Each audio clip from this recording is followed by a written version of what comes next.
ह्या बुथाचेर हांगासर ज्यो व्हीलचॅर आसूंक जाय आशिल्ल्यो त्यो व्हीलचॅर हांगासर अवेलेबल ना. जर समजा कोण सिनियर सिटीजन जांकां चलूंक जायना, जर समजा तांकां गाडयेन हाडलें जाल्यार तांकां गेटीच्यान जो वोटींग बूथ आसा थंय व्हरपा खातीर तांकां व्हीलचॅरीचो कांयच अरेंजमेंट ना. ह्या इलेक्शनाक जी घरा कडेन बॅलेट्स येताली 85+, ते हांगासर ना. ZP पोल्साक जर कोण 85+ आसा तेंच्यांनी हांगासर बुथारूच येवन तांच्यांनी वोटींग करचें पडटा. हांगासर तेंच्यांनी कोणी अजून म्हणजे अशी गाडी धाडूंक ना. ही म्हणजे भावाची गाडी, हांव भावाच्या गाडयेन येयला. पर्सन विथ डिसेबिलिटी तेंच्यांनी कोणी फॅसिलिटीज करूंक ना. सो करपाक जाय आसलें.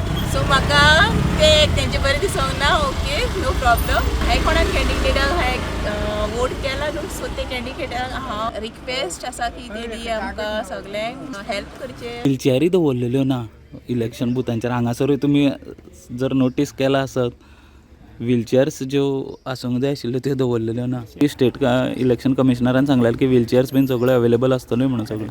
ते दवरुपाक जाय नाल्यार कितें तरी अरेंजमेंट करपाक जाय. I will convey to the way should have been noted. जाल्यार कांय मतदार केंद्रांनी व्हीलचॅराची वेवस्था केल्ली दिसली.